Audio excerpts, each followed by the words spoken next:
Mais de 1000 anos se passaram antes que ela se casasse. Seu noivo, Jesus Cristo, enviado ao mundo para nos salvar, apesar de morto, ressuscitou para se casar com ela, como havia prometido.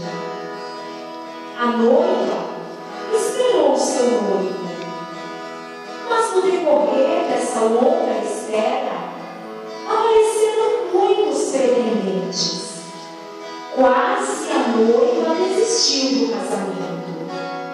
Os vícios, a prostituição, as riquezas, a fama, a indiferença, o pecado, o mundo quase destruiu esse relacionamento. Mas o noivo ressuscitado não mentiu quando disse que voltaria para se casar com ela. Você que veio para essa reunião hoje, isso, você mesmo.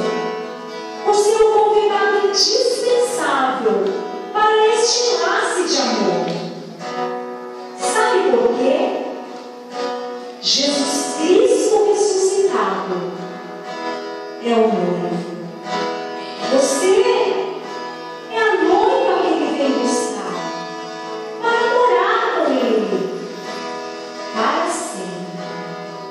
A espera pode ser longa, mas o noivo